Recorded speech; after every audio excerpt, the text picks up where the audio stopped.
Mesdames, Messieurs, je vais ici décrypter le décor et l'envers du décor du moratoire énergétique en France. Oui, nous sommes au cœur de la problématique, des enjeux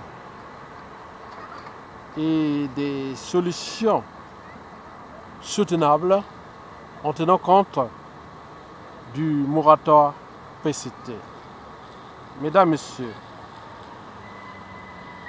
pour commencer, je vais d'abord traiter la problématique du moratoire taxe énergétique en France. Et puis,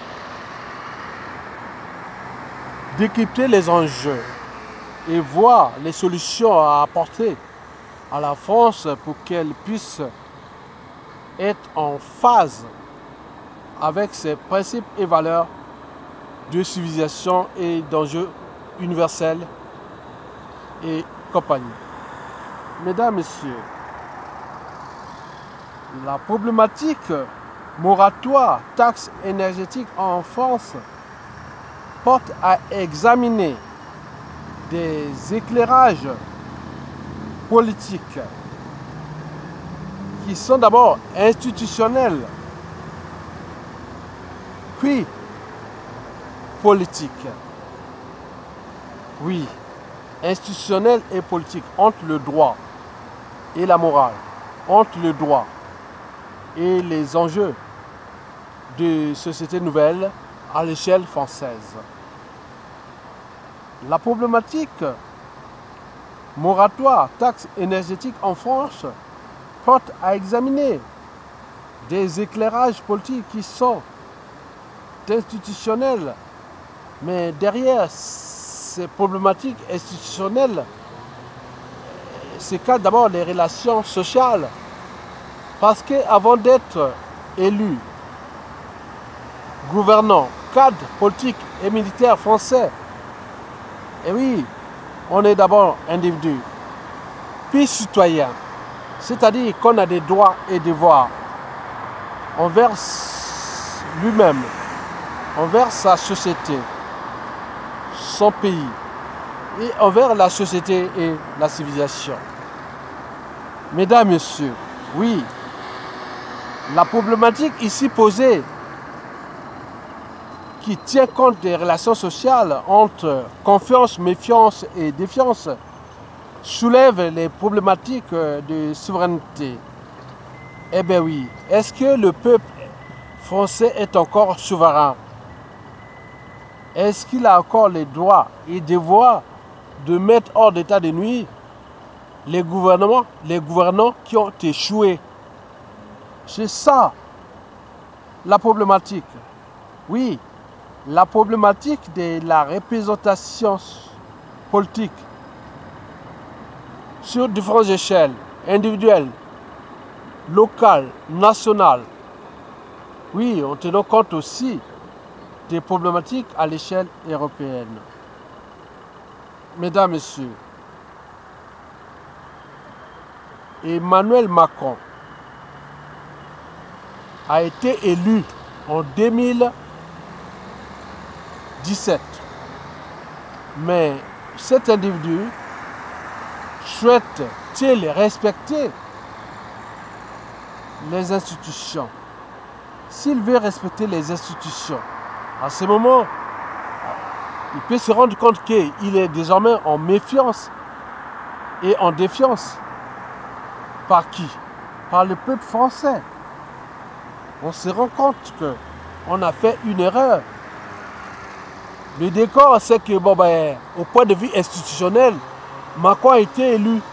Point barre. On attend jusqu'en 2022. Malgré la méfiance et la défiance. Est-ce qu'au point de vue institutionnel, on va encore laisser libre cours que parce qu'il a été élu, on attend qu'il fait ses conneries et compagnie, qu'on attend quoi? Parce qu'il a été élu. Non. C'est pas ça. Le décor. L'envers du décor que je veux parler est plus que jamais problématique. Pour que Emmanuel Macron puisse soit mettre en solution sa démission ou un référendum ou dissoudre l'Assemblée nationale française. Mesdames, Messieurs, les problématiques de politique ici posées est celle de la représentativité nationale. Quelqu'un qui n'a recueilli que moins de 25% au premier tour, qui a été élu par défaut et qui se dit que bon j'ai été élu et il faut attendre jusqu'en 2022 en attendant que je fais mes conneries quoi. Non, c'est pas possible. Donc nous avions des leviers qui sont d'abord institutionnels, constitutionnels, qui tiennent compte des référendums, de la dissolution, et Emmanuel Macron, en son âme et conscience, peut dire non mais écoutez, je pense que je ne peux plus tenir aussi longtemps. Donc, en mon âme et conscience, je peux soit démissionner ou faire un référendum d'initiative citoyenne pour repenser que nous sommes quand même, la France, c'est une civilisation. Et donc, à ce moment-là, Emmanuel Macron pourra entrer dans l'histoire de la France. Jacques Chirac, en 1995, l'avait déjà d'ailleurs fait. Et voilà, nous connaissons. La suite, nous la connaissons. Mais alors, pourquoi Emmanuel Macron s'obstine-t-il à vouloir, coûte que coûte, maintenir son pouvoir qui, il faut le dire, devient presque une démocrature, condensation, pseudo-démocratie, puis dictature. Donc, nous sommes là pour éveiller la conscience des uns et des autres, en tenant compte des enjeux des nouvelles synthèses civilisationnelles, qui sont d'ailleurs, c'est d'abord de la France. Parce que la France a été toujours, à tout instant, au premier rang mondial des utopies civilisationnelles. Mesdames, Messieurs, l'enjeu du moratoire taxe énergétique en France porte aussi à examiner des enjeux majeurs et qu'il faut d'abord les placer à l'échelle française. Eh bien oui, le déclassement social est visible et en cours de téléchargement. Et il faut dire que ce déclassement social est visible et inéluctable, comme je vous l'avais déjà dit, que avec les enjeux de la croissance économique illimitée, aucune condition sociale en Occident ne sera plus stable. Parce que le modèle économique est calqué sur la croissance économique infinie est dans l'impasse. Et nous rentrons pas à pas dans l'état de crise. D'abord politique, puis économique, social et voire civilisationnelle, à l'échelle française. Je vous informe que tous les indicateurs macroéconomiques français sont en merde. Malgré tout ce qu'on nous vend comme communication politique inféodée à chaque régime politique en France, oui, les indicateurs macroéconomiques sont en berne. La balance commerciale de la France est au rouge. Et les indicateurs, les taux d'investissement liés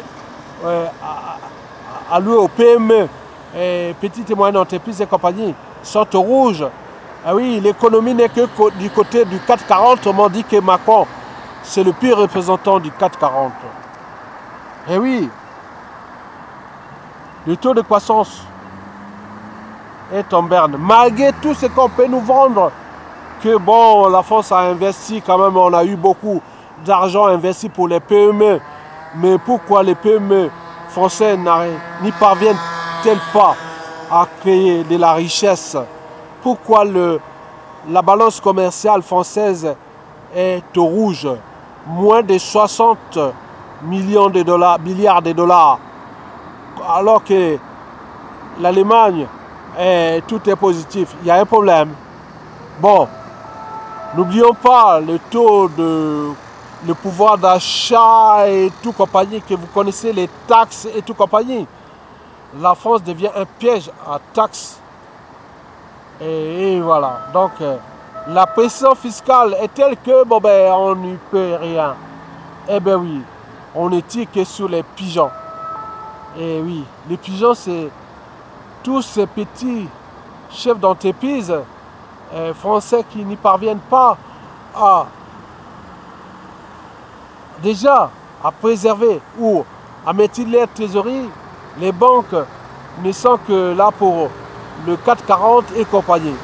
Bien sûr que ces banques cherchent à préserver leurs marges et tout compagnie, les actionnaires et compagnie. Mais on n'est pas dans le but même de la condition humaine et existentielle. Non, on est que là dans le but du chacun pour soi. Mesdames, Messieurs, oui, les indicateurs macroéconomiques qui tiennent compte de la balance commerciale de la France, le taux d'investissement alloué au PME, PMI et compagnie, n'oublions pas le taux de consommation, le pouvoir d'achat, tout est au rouge. Et voilà, personne ne me dira le contraire. Je ne suis pas économiste, je peux vous donner plus d'éléments au moment venu.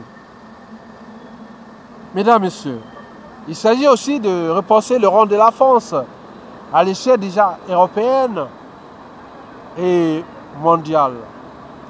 La France, la chute à la fin du mitterrandisme, était la 4e puissance économique du monde.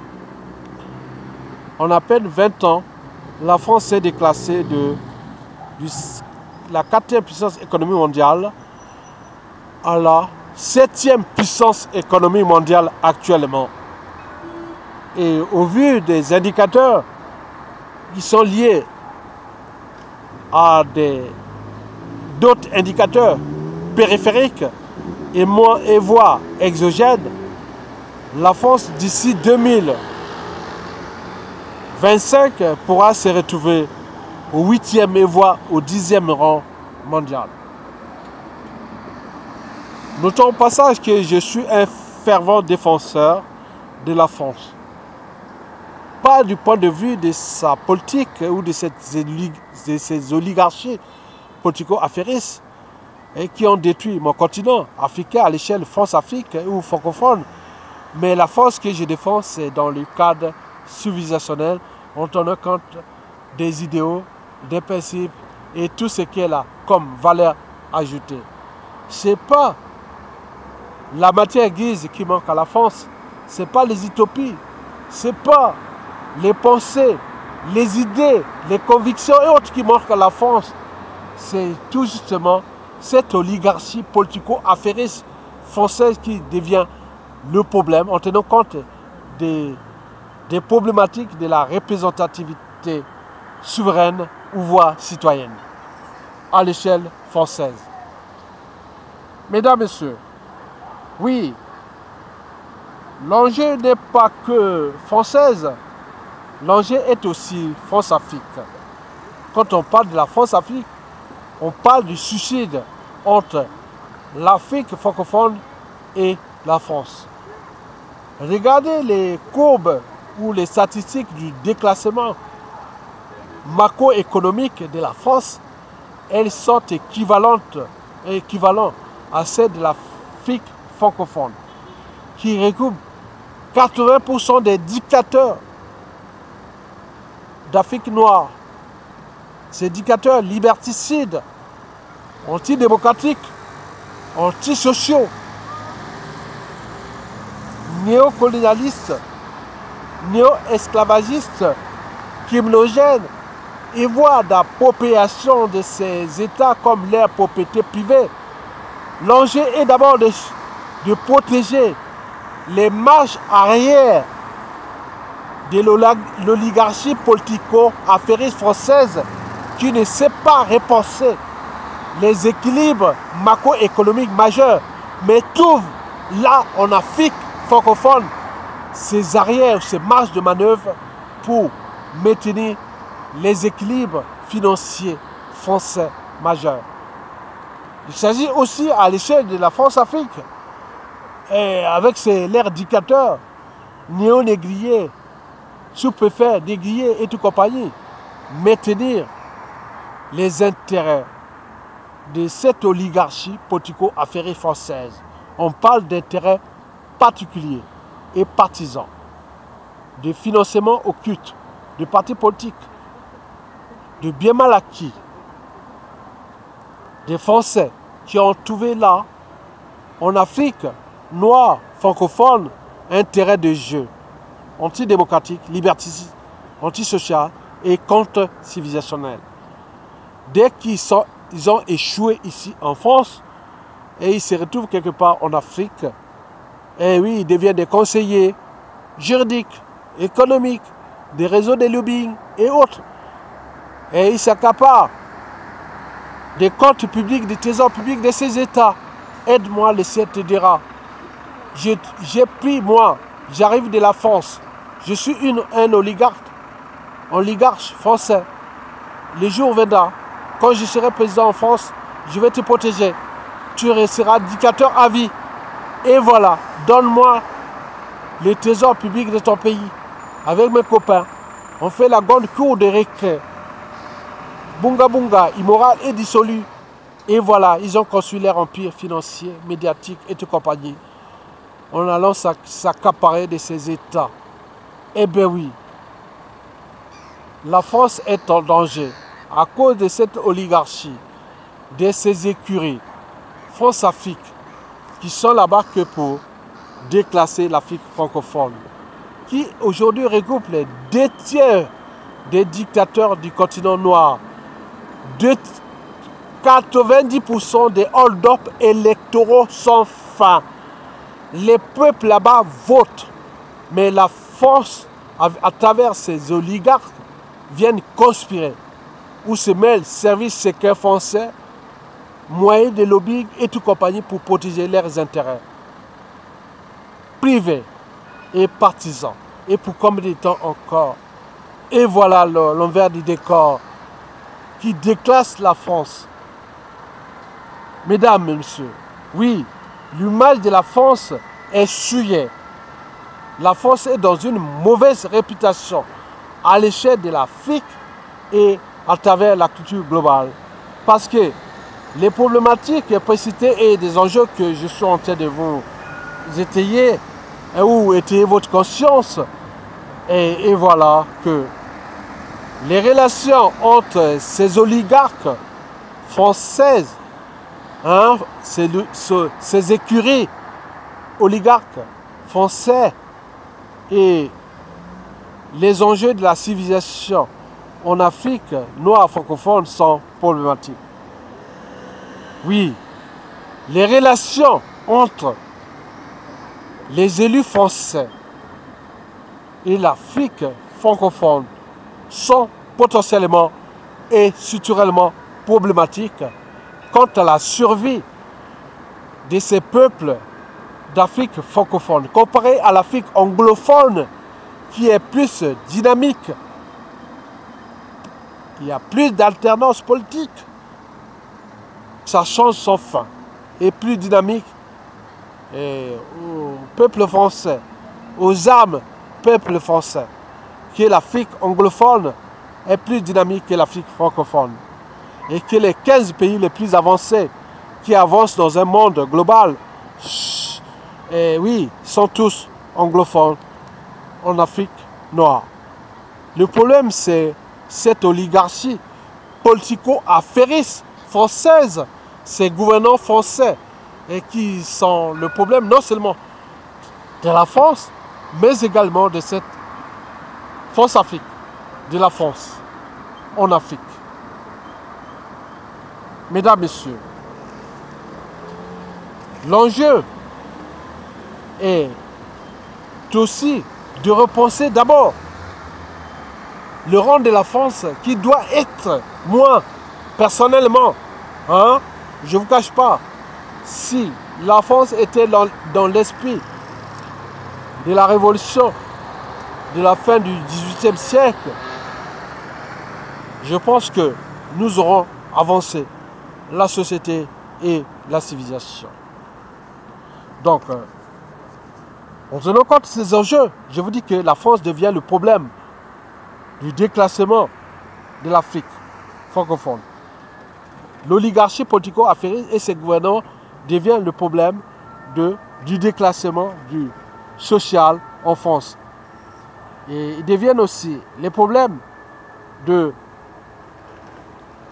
indicateurs macroéconomiques. Parce qu'on ne change pas une équipe qui gagne contre le peuple français.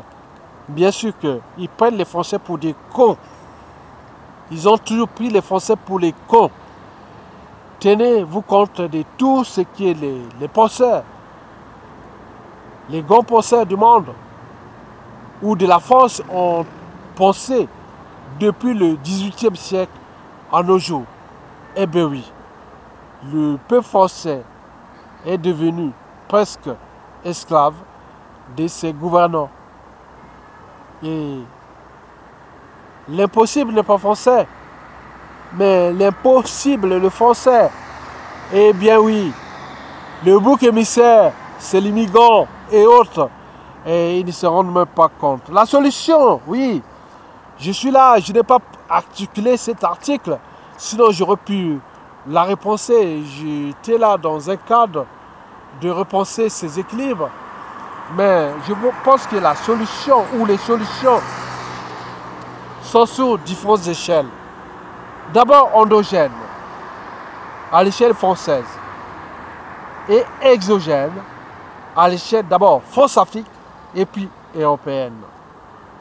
À l'échelle française, il faut tout justement repenser à la réforme des mentalités, habitudes et comportements des gouvernants français qui ont pris la France comme leur compagnie d'assurance pour leurs intérêts particuliers, partisans et des conflits d'intérêts. Oui, intérêts particuliers, partisans, conflits d'intérêts. Vous pouvez tout mélanger. Particuliers parce qu'ils s'enrichissent. Il y a des gens en France qui n'ont jamais créé aucune start-up, aucune entreprise autre. Ils ont des patrimoines énormes.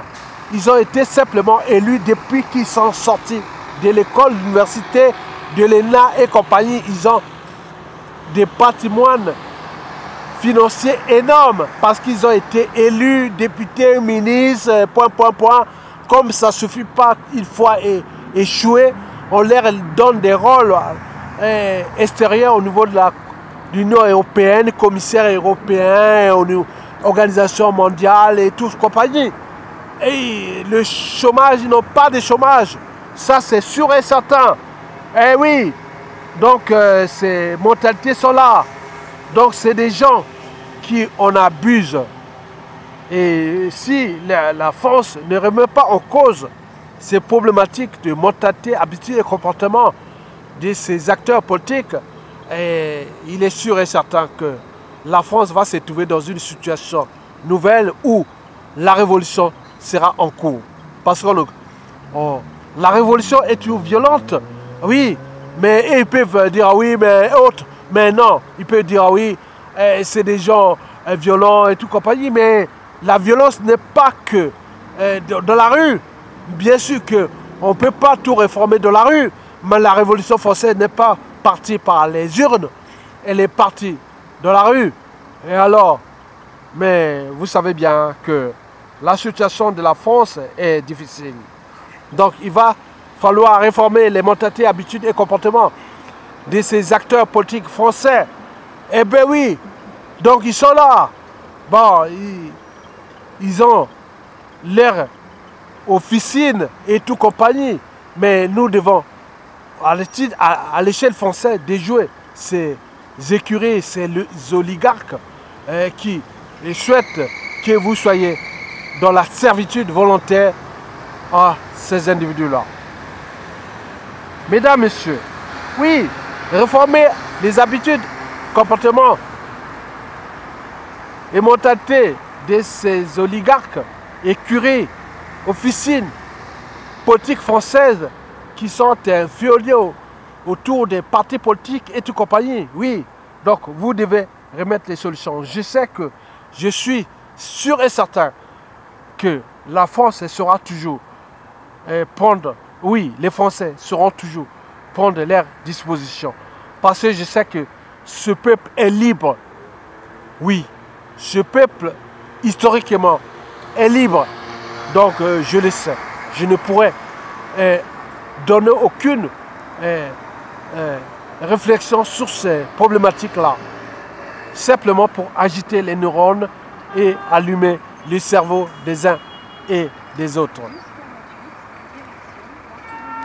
La deuxième solution sera la transformation du train de vie des gouvernants.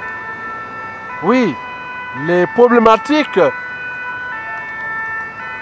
des retraites dorées, des trains de vie dorés.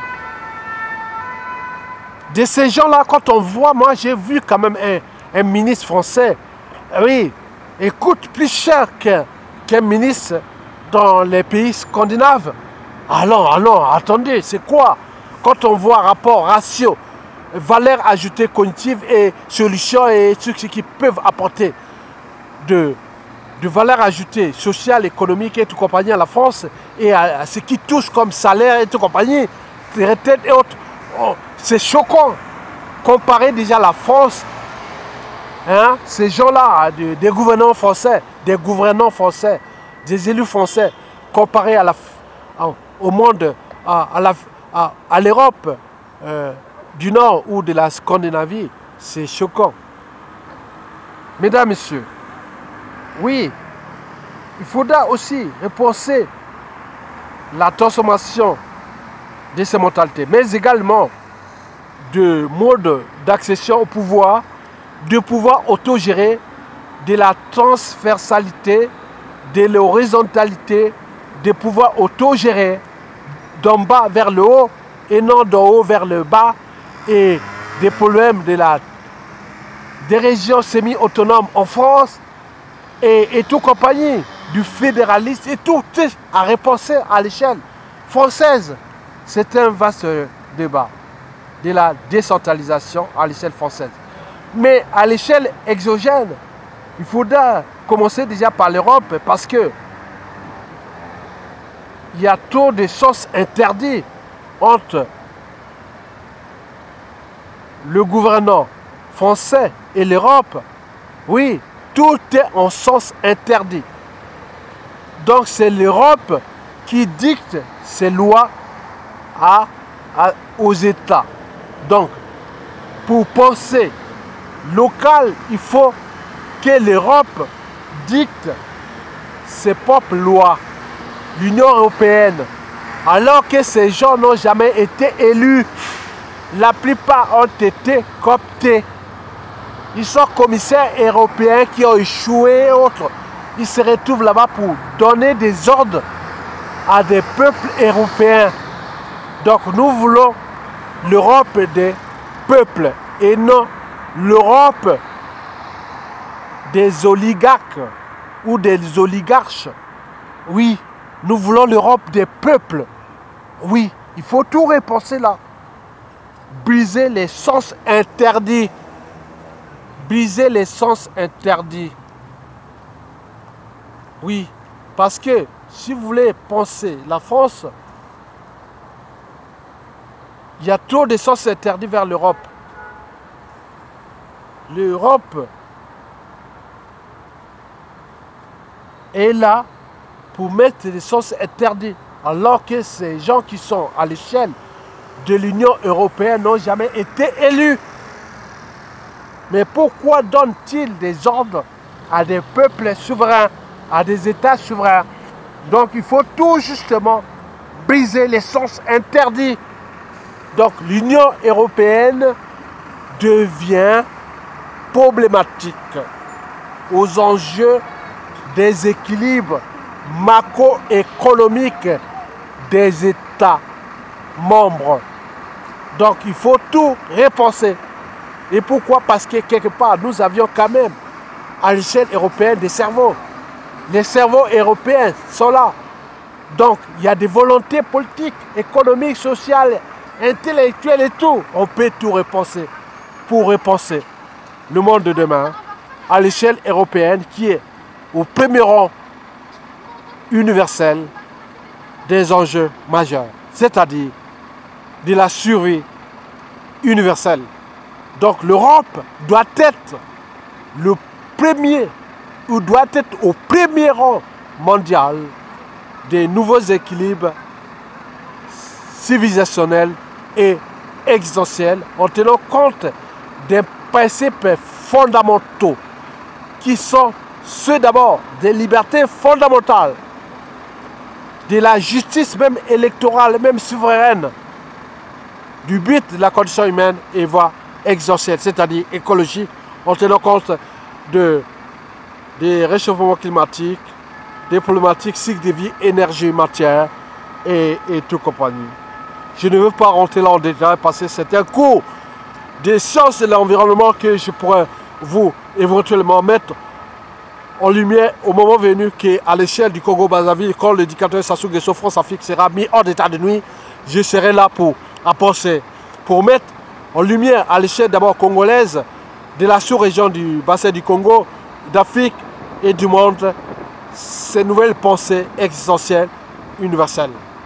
Je suis Congolais de Brazzaville, que je fus le premier Congolais affiché dès les années 1995 au premier rang des premières assises du développement durable en France et de Polytech de Lyon et tout compagnie. Tous les grands pionniers du développement durable connaissent Ayatonga. Eh bien oui, mais on reste en dormance parce que pour mettre ces solutions, il faut avoir un cadre. Mon cadre est d'abord congolais. Brazzaville, il faut que Sassou Nguesso tombe. Et à ce moment-là, je pourrais mettre ces solutions-là. Mesdames, Messieurs, en terminant, à l'échelle France-Afrique, je pense que là, Emmanuel Macron et Édouard Philippe doivent mettre le moratoire d'abord sur la France-Afrique. Libérer tous les prisonniers politiques en Afrique francophone. Et libérer tous les prisonniers, les prisonniers politiques.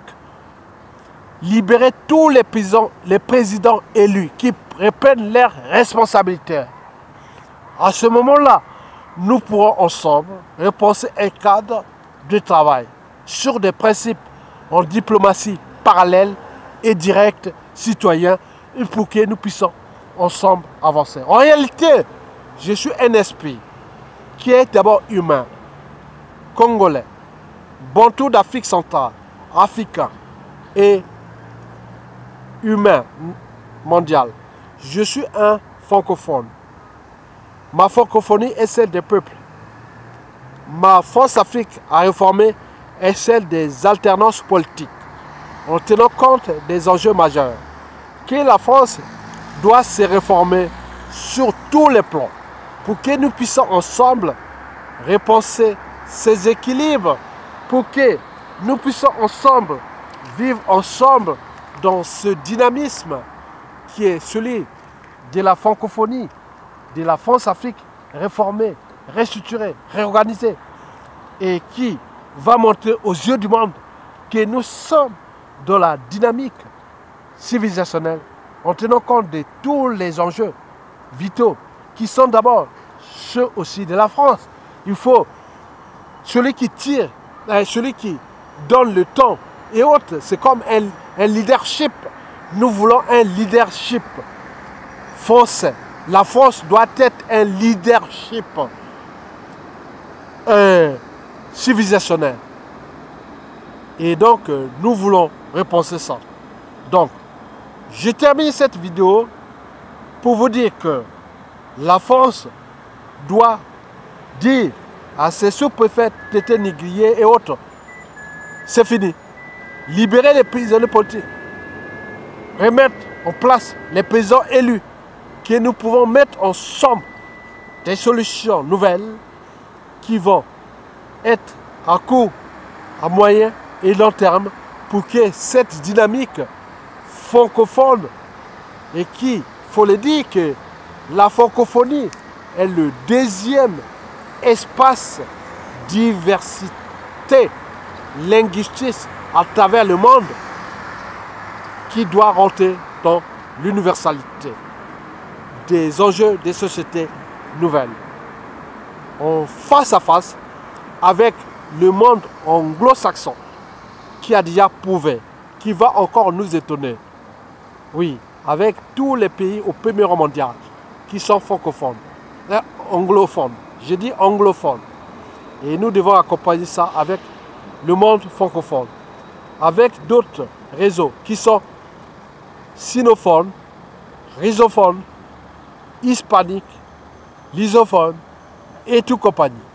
Arabophones, et nous sommes interdépendants pour des sociétés de demain. Il ne fut qu'ici un état d'esprit d'une société où des enjeux civilisationnels à réformer, qui malgré